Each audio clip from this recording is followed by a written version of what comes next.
कई बड़ी रात शाम को गया तो मैंने पूछा क्या कहें, बोले आप कहते थे तो प्रेम का विषय साकार का कह दिया। आज कोई वहां कह देगा कोई बात तो ठीक है, नहीं तो फिर एक दिन साकार कह देंगे, एक दिन निराकार कह देंगे, और दूसरा कोई बोल दे कैसे ही बोलो तो अच्छा भी ये बात है।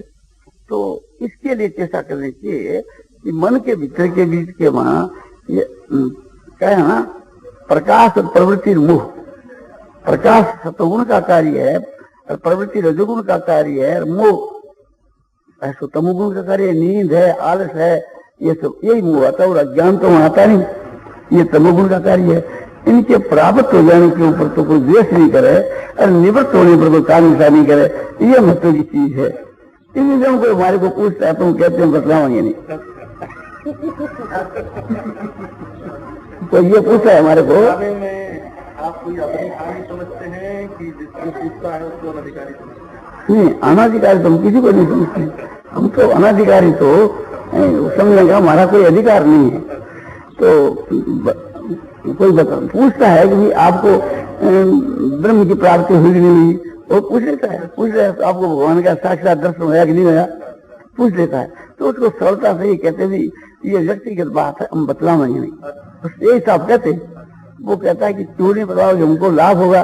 वो हमको हमारी आत्मा में ये जाए कि आपको लाभ हुआ तो हमारे बतलाने में क्या आपत्ति है। बतलाने में आपको लाभ हो ऐसा हमारा धारणा नहीं है, इसलिए ऐसा नहीं बतलाते हैं। अब आपको कि अधिकारी अनधिकारी वो बात तो हम नहीं बताऊं आपको। बतलाने के बीच के बात ये है, मैं कह दूं कि मुझको भगवान के दर्शन हुए तो लोग कहेंगे कि जी भगवान के दर्शन करने वाले आदमी को दिखाओ, ये बन जाएगा हो जाएगा लोगों के लिए। तो ऐसा क्यों करे। और यदि कह दें कि हमको नहीं हुआ तो कहते अरे बाप रे बाप, ये 60 वर्ष तो व्याख्यान देते हैं, 60 वर्ष तो या 55 वर्ष से 15 वर्ष की तक इस सब विषय में पड़ा। तो ये आज एक से समझो 50-55 वर्ष से थी इस काम के लगन में रह करके इनको जब प्राप्ति नहीं हुई, दर्शन नहीं हुआ, तो अपने को दर्शन तो होना ही नहीं, तो निराश हो जाएंगे। तो उनके भले के लिए नहीं, तो एक किसी भला तो नहीं, किसी प्रकार से कहने में फायदा नहीं मालूम देता, किसी प्रकार से फायदा नहीं मालूम देता। तो ये बात है कि पात्र की बात तो हम जब कहें कि हम तो योग हैं और वो श्यामला पात्र नहीं, इसलिए नहीं कहते, तो ये कहना तो छोटे मुंह बड़ी बात हो जाए। मैं तो एक रूप से योग हूँ किंतु वो पात्र नहीं तो ये बात नहीं, वो किसी को अपात्र नहीं मानते। तो एक प्रकार से यही कहते हैं कि पूरे इतना दिन तक लोगों को विशेष लाभ नहीं हुआ, इसका क्या कारण है। और इसका कारण तो भगवान जाने। हम तो यही समझते हैं कि हमारी योग्यता नहीं। हमको कोई पूछे तो हम तो यही कहेंगे कि हमारी योग्यता नहीं। अच्छा, तो खाली आपकी नहीं है, सुनने वालों की भी नहीं है। बोले सुनने वाले अपने विषय में आप सोचें, उनके विषय में नहीं। बोले यदि एक प्रकार से आप से सलाह लेवें और आप निरपेक्ष भाव से यदि इस विषय में कहने में कोई आपत्ति नहीं हो तो आप यदि सरलता से कहो तो क्या कहोगे। तो मैं तो यही कहूंगा कि थे भी पात्र नहीं, मैं भी पात्र। सरलता की बात है। तो फिर ये बात आवे, बुद्धिमानी की बात मालूम पड़ती है, सरलता के ना। तो देखो सरलता की बात है कि एक रूप से ये मैं कहता ना, वो तो बुद्धिमानी की बात है कि मैं मेरे विषय में तो कह सकता हूँ, आपके विषय में नहीं कह सकता। अरे तो ये साफ कहा जाएगा तो उसी वाली बात नहीं कि वही हम लोग दोनों ही पात्र नहीं। तो वो तो हमारी शक्ति नहीं है कि हमारे दर्शन से, भाषण से, वार्तालाप से, चिंतन से मनुष्य का कल्याण हो जाए, ये तो हमारी योग्यता नहीं है। और सुन करके के वो बात एक प्रकार से आपके उसी प्रकार से जैसे जाए ऐसी बात आप बनी देख ले। तो दोनों आदमियों का व्यसन है, हमारे कहने का व्यसन है, आदत पड़ गई, आप लोग सुनने की आदत पड़ गई। तो और किसी काम करते तो यही व्यसन सही, और कुछ नहीं, तो ये व्यसन ही सही, और क्या कहे। और शास्त्रों के बीच के जिन महापुरुषों उनके विषय में जो बातें लिखी है वो बात तो सही है, उसमें कोई शंका की बात नहीं है। जितनी बना की महिमा शास्त्रों में लिखी है महापुरुषों की, जो एक प्रकार से अधिकारी पुरुष है, जो संसार में संसार के कल्याण के लिए जो यहाँ आते हैं, उनका बहुत पावर रहता है और अधिक पावर रहता है साधारण महात्मा की अपेक्षा। वे तो भगवान के भेजे हुए आते हैं, वे तो अनामय, उनका शरीर भी अनामय है और उनकी जो चेष्टा है वो एक प्रकार से अलौकिक होती है, निष्फल नहीं जाती। और हम लोग जो साधारण आदमी, अपना जो एक प्रकार से जो है अपना शरीर भी साधारण है, हम तो ये समझते हैं कि पाप और पुण्य के संबंध से हमारा जन्म हुआ है। प्रत्यक्ष में पुण्य पाप दोनों को भोग भी रहे हैं। हमारा तो ऐसी बात नहीं हुई कोई विशेषता है। और कहते हैं यही कि देखो ये हमारा शरीर है, ये भी पुण्य पाप से बना और आपका भी पुण्य पाप से बना, तो हमारे और आपके शरीर में कोई भी फर्क नहीं। आकाश वायु तेज जल पृथ्वी 5 भूतों का शरीर आपका है और ये 5 भूतों का शरीर मेरा है। और आत्मा है उसमें भी कोई फर्क नहीं। जो आपकी आत्मा है मेरी आत्मा है, उसमें जो भगवान कहते हैं हम आत्मा गुड़ा के सर्वभूता से, सारे भूत प्राणियों के हृदय में स्थित मैं सबकी आत्मा हूँ। तो आत्मा क्षेत्र और क्षेत्र दो चीज है, आत्मा और शरीर। तो शरीर की तरफ से भी हमको कोई भेद नहीं मालूम देता।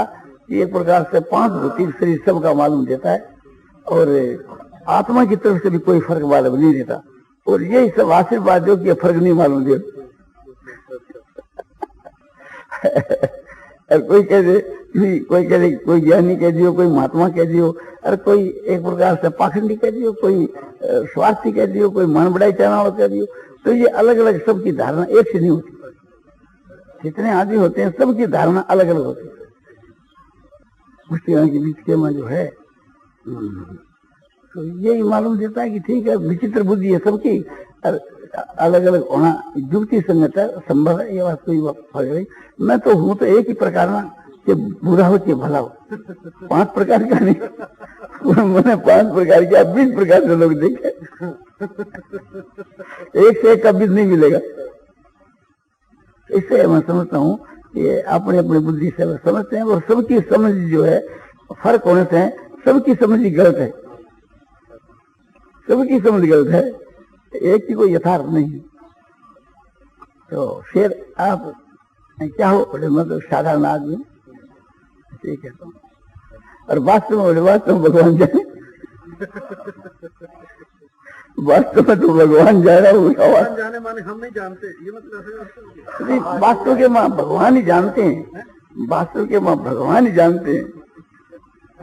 हमने जानते हैं हमारे व्यक्तिगत के विषय में कुछ कह दे दी। वो तो हमको पहले ही कह दिया हमने कि अपना जो परिचय जो है, अपने तरफ की जो व्यक्तिगत जो अपनी बात है वो कहते नहीं। ये कहते हैं कि हम खराब आदमी हैं और नहीं ये कहते हैं कि अच्छा आदमी। अपनी तरफ से किसी नहीं कहते। लोगों को भ्रम ही रहेगा। ये जो भ्रम है ना, ये हमारे विषय में भ्रम मिटने से क्या लाभ है। भगवान के विषय में समझो कि निस्संदेह होना चाहिए, ये अपनी आत्मा के विषय में निस्संदेह होना चाहिए, व्यक्ति के विषय में उसमें क्या है। आपके विषय में हम निस्संदेह हो जाए तो हमको क्या लाभ हुआ।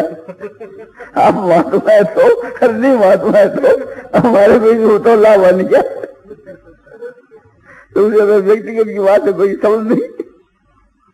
भगवान जानते हैं इस बात को, तो आप जानते होंगे इस बात को। तो एक प्रकार से शास्त्र की दृष्टि से कहते हैं, जानते ही थे तो शास्त्र की मर्यादा के अनुसार कहते हैं। और शास्त्र ये कहता है कि भगवान सर्वज्ञ है, सर्वांतर्यामी है, तो हमारे को थोड़ा ही बाकी छोड़ा।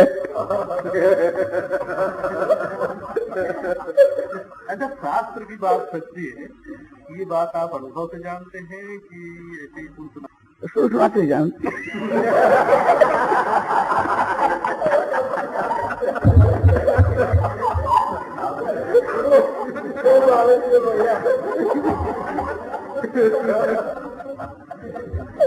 ये उत्तर तो आप बिल्कुल ठीक दे रहे हैं कि नहीं, यह बात है कि जो धोखा समझे उसका धोखा, धोखा नहीं समझे उसका धोखा नहीं। धोखा समझे रुपए के लिए धोखा। वास्तविक बात ये है, वास्तविक बात नहीं बताते हैं, यही तो वास्तविक को हम साफ कहते हैं, बतलाते नहीं, व्यक्तिगत वास्तविक बात नहीं बतलाते।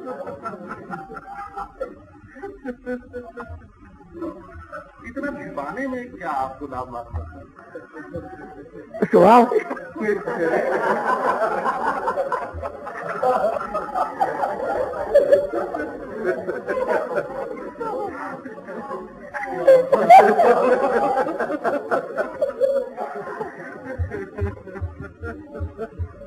कोई भाई जितने से पसंद कर सके इसके वास्ते हमारी तरफ से कोई रुकावट नहीं है। उत्तर देना हमारे हाथ की।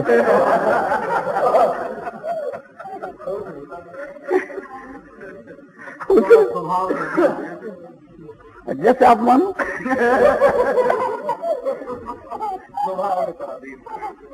जैसे आप समझो। नहीं, समझने वाले की इच्छा है।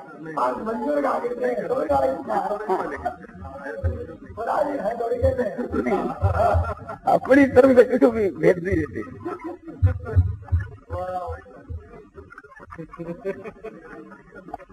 ये विनोद है क्या? हाँ, पहला दो आदमी का सवाल है कि निराकार का की बात तो सवाल जीव को अनादि भगवत क्या भगवत इच्छा से हुआ? इसको कारण क्या है? इसका कारण, इसको कारण फिर क्या है? ये जो है क्या जो करता ये लिखना अनादि से ये भगवत विमुख हो रहा है, तो क्या ये भगवत की इच्छा से है? ये बात पूछिए, ये इसका क्या कारण है? तो इसका ये उत्तर है, भगवान के तो इच्छा है ही नहीं, तो भगवत इच्छा से कैसे कर सकते? उनकी इच्छा ही नहीं है। दूसरी बात यह है, ये अनादि से जो है, अनादि से एक प्रकार से थी, इसके बीच के वहां ये दोष है। तो अनादि से जो दोष बतलाया जावे उसका फिर कोई कारण पूछे तो पूछना बेकार है। उसका कारण यदि पूछे तो बेकार है, अनादि नहीं है, प्रश्न नहीं बनेगा। यही माना जाता है कि जीव अनादि है और जीव के कर्म अनादि है, और इस जीव के वहां जो अज्ञान है ये अनादि है। ये सभी चीज अनादि है, किंतु है शांत, इसका अंत होता है। ऐसी चीज है, कोई भी संसार के वहां अज्ञान है, भ्रम है, वो एक प्रकार से अनादि होता है किंतु शांत होता है। तो इसका आपने निवारण हो सकता है। जो अविद्या कहो, अज्ञान कहो, इसका नाश हो सकता है, नाश होने की चीज है। और भगवत विमुख ये कब से है, ये कोई नहीं कहेगा, ये कहना होगा अनादिकाल से ही है। और किंतु सन्मुख होने से मुक्ति हो जाती है, या यूं कहो कि भगवान की प्राप्ति हो जाती है। और सन्मुख हो सकता है, सन्मुख होने के विषय के वहां समझो कि शास्त्रों की भी बड़ी दया है, महात्माओं की भी दया है, ईश्वर की भी दया है। सब मदद करने के वास्ते कमर कस के तैयार है, किंतु इसकी खुद की थोड़ी दया होनी चाहिए, ये कमी है। भगवान भी इसको मदद देते हैं, महात्मा लोग भी मदद देने के लिए तैयार है, किंतु जीव एक प्रकार से खुद भगवान के सन्मुख होने के वास्ते प्रयत्न करे तब सब कोई मदद देते हैं। समझो कि कहीं हम बारात में जाते हैं, हमारे कहावत है कि दीन के मुख लाल पड़े तो जनेती बेचारा क्या करे। तो ये तो एक प्रकार से जो ये साधक कहो, जीव कहो, ये खुद ही एक प्रकार से चीज भगवान से विमुख हो रहा है। नहीं तो एक प्रकार से इसको मदद तो चारों तरफ से मिल रही है, परंतु ये उस मदद को स्वीकार नहीं करे। इस विषय में ये त्यागी है, त्यागी मदद लेना नहीं चाहता, और मदद लेना चाहता तो सब ओर से मदद मिलने की तैयारी है। एक कोई महात्मा थे, वे शहर के वहां आए, शहर के वहां आए भिक्षा के लिए, तो बाजार के वहां जो दुकानदार लोग हैं वे दौड़े और दौड़ करके भगवान उनके चरणों में गिर गए, उनको नमस्कार किया। तो महात्मा ने भी बदले में नमस्कार किया। तो उन बड़ियों ने कहा कि महाराज आप तो महात्मा हैं और आप इस प्रकार से हमारे सिर पर भार क्यों चढ़ाते हो? तो उसने कहा कि भाई तुम तो परमात्मा हो, फिर हमारे सिर पर भार क्यों चढ़ाते हो? बोले महाराज हम परमात्मा कैसे, हम तो आपको महात्मा समझ करके नमस्कार करते हैं। बोले मैं तुम्हारे को परमात्मा समझ कर नमस्कार करता हूं। तो परमात्मा बड़ा है कि महात्मा? बोले महाराज ये बात आप तो त्यागी हो। बोले तुम हमारे से बढ़कर त्यागी हो। महाराज हम तो आपको त्यागी समझ कर नमस्कार करते हैं। बोले मैं भी तुम्हारे को त्यागी समझ कर नमस्कार करता हूं। तो बोले महाराज आप बड़े त्यागी? बोले नहीं तुम बड़े त्यागी। तो ने कहा हम तो समझे नहीं। तो समझे नहीं तो समझ लो, तुम्हारी दृष्टि से तुम समझ लो, तुम अपनी दृष्टि से ये बतलाओ कि संसार बड़ी है कि भगवान? बोले बड़ा तो भगवान है। तो मैं संसार का त्यागी हूं कि भगवान का? ना महाराज भगवान के तो आप बड़े प्रेमी हो, संसार का आपने त्याग किया। तो संसार तो छोटी है ना? बोले संसार तो छोटी है, बड़ी चीज का भगवान का त्याग कर दिया। तो बड़े तुम है, कौन है? तुम्हारा त्याग धन्यवाद। तो बड़ा त्यागी हो तो नमस्कार करना। चलो तुम है बड़े त्यागी। नहीं महाराज आप महात्मा हो। तो मैं जब महात्मा हूं तो तुम्हारी दृष्टि से तुम परमात्मा ठहरते हो। बोलो कैसे? कि बहुनांग जमुना मंगते ज्ञानवान मांग पर्वतते वासुदेव सुरभिति से महात्मा सुदुर्लभ है। बहुत जन्मों के अंत के जन्म में जो कुछ से वासुदेव ही है। इस प्रकार से ज्ञानवान जो है मुझ परमात्मा को भजता है, ज्ञान अनुभव करता है, वह उत्तम दर्जे का महात्मा है। तो तेरी दृष्टि से मैं उत्तम दर्जे का महात्मा हो गया, तो मेरी दृष्टि से तू परमात्मा हो गया, साक्षात वासुदेव हो गया। तो बड़ा तो तू ही रहा। तुम्हारी दृष्टि से तुम बड़े रहे। त्यागी समझ के करो तो मैं तुमको त्यागी समझ के करता हूं, महात्मा समझ के करो तो मैं तुम्हारे को परमात्मा समझ करके करता हूं। ये विनोद की बात आई, कह दिया बोल गया। अच्छा इसका तो जवाब हो ही गया। अब उसका उत्तर बाकी है। क्या पूछा भैया?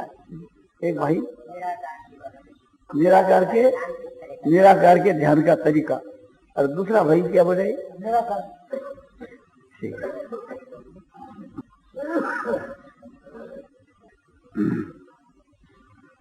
मया ततमिदं सर्वं व्यक्तमूर्तिना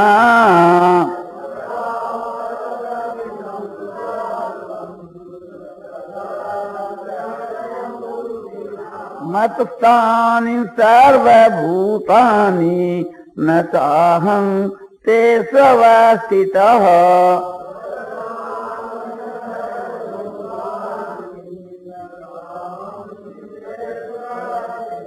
न च मत्स्थानि भूतानि पश्य मे योगमईश्वरम्।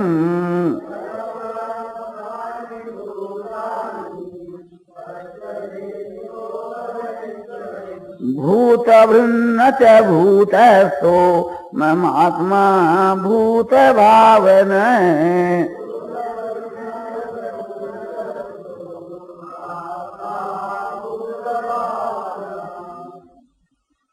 भगवान कहते हैं अर्जुन को गीता के 9वें अध्याय के 4थे श्लोक में, पहला इसकी बड़ी प्रशंसा की है कि अर्जुन मैं तेरे को ऐसी बात कहूंगा, विज्ञान के सहित ज्ञान कहूंगा जिससे तू संसार से मुक्त हो जाएगा।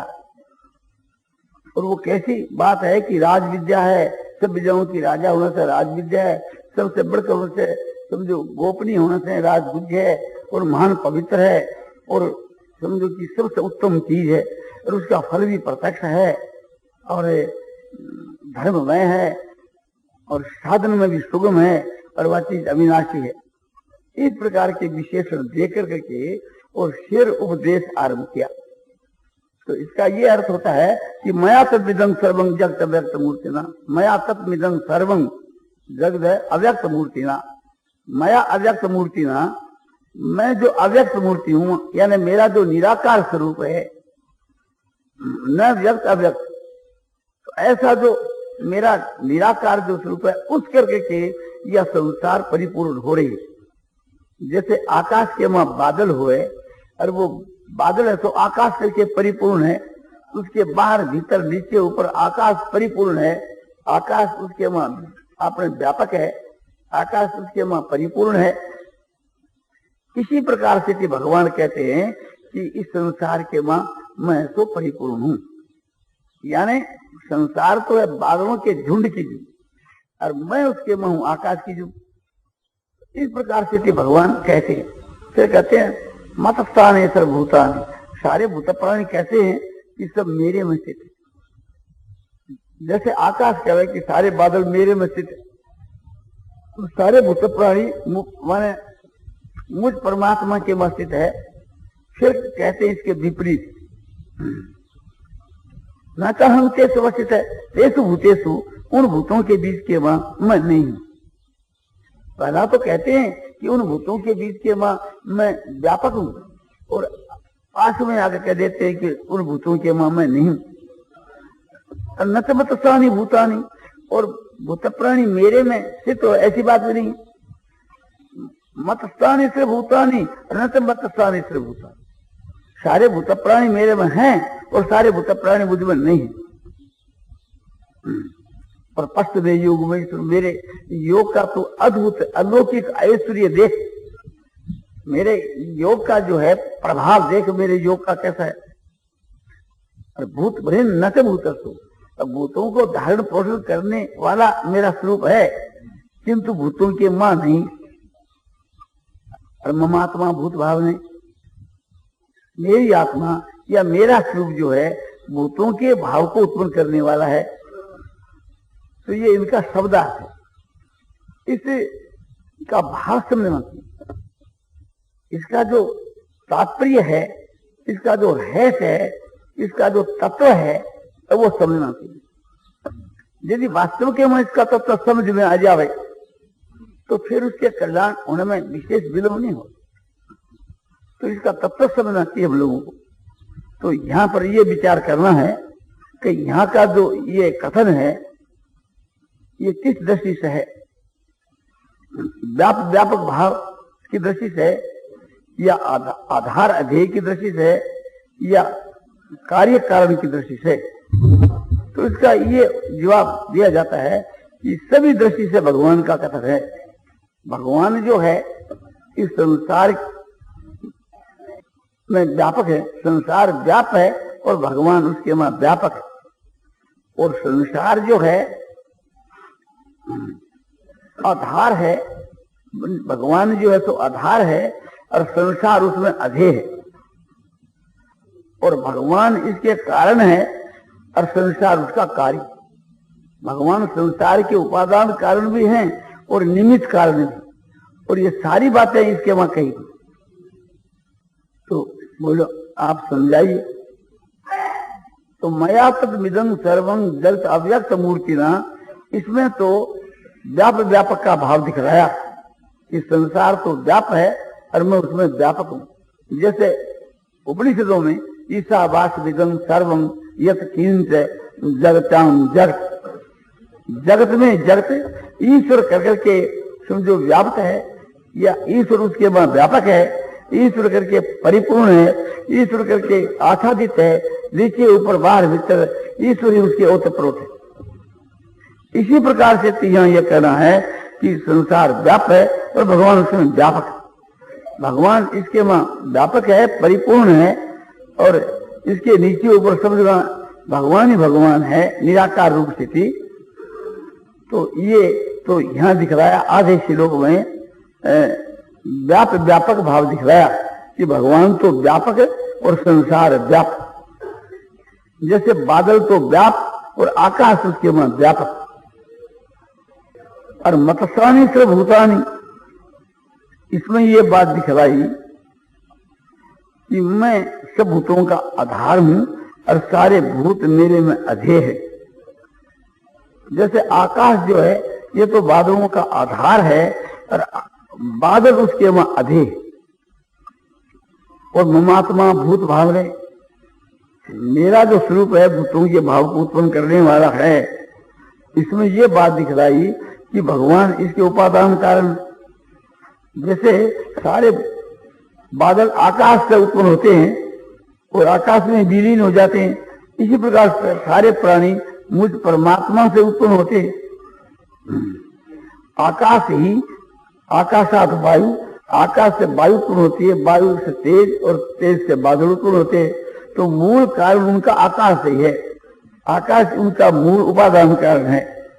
इसी प्रकार से भगवान कहते हैं इस संसार का उपादान कारण मैं हूं, क्योंकि मेरे से यह सारी संसार विस्तार को प्राप्त हुई। जब यह सारी संसार जो है तो भगवान को संकल्प है, तो भगवान को स्वरूप ही है। तो और पश्चिम में योग में स्वरूप, मेरी योग शक्ति का तू एक सोच देख, मेरी रचना देख। तो रचना करने वाले भी भगवान, इस वास्ते निमित्त कारण भी भगवान हुए। तो ये बात आपको आकाश के दृष्टांत से समझ लेनी चाहिए। आकाश और बादलों के दृष्टांत से, बादलों की जगह तो यहाँ संसार और आकाश के माफिक भगवान। भगवान तो निराकार है, आकाश के माफक, और आकाश से भी विशेष, क्योंकि आकाश जड़ है, भगवान चेतन है। तो एक प्रकार से ये समझना चाहिए, बादलों के वहां आकाश व्यापक है, आत्मा सारी संसार में व्यापक है। बादलों के लिए आधार आकाश ही है, नहीं तो बादलों को गुंजाइश ही नहीं। तो इसी प्रकार से संसार के आधार भगवान है, भगवान के बिना इसका कहीं चारा नहीं, कहीं गुंजाइश नहीं। और आकाश जो है वो एक प्रकार से बादलों का उत्पादक है, तो कारण है। इसी प्रकार से भगवान इस संसार के उत्पादक होने से कारण, आकाश जड़ और भगवान चेतन है, इसलिए भगवान उपादान कारण भी है, आकाश के माफक और निमित्त कारण भी, इसके रचने वाले। ये बात बताई पश्चिम योग वैष्णव। और इतना ही नहीं, भगवान इसको समझो कि धारण पोषण करने वाले भी, पालन करने वाले भी है। तो पालन करने वाले, पोषण करने वाले, भूत भृत, भूत भृन जो शब्द है, इससे वो बात प्रत्यक्ष होती है। और भूतों के मां में स्थित नहीं हूं और भूत मेरे में स्थित नहीं है, ये बात कैसे? और भूतों के मां मैं हूं और मेरे में सारे भूत है, यह बात कैसे? तो इसका ये उत्तर है कि जैसे आकाश के अंदर बादलों का समूह है, लाखों बादल एक आकाश के एक अंश में है, लाखों बादल आकाश के किसी एक अंश में। और आकाश जो है उन बादलों में अनुसूत है। ये तो प्रत्यक्ष देखते हो ना, बोले हाँ प्रत्यक्ष देखते हैं।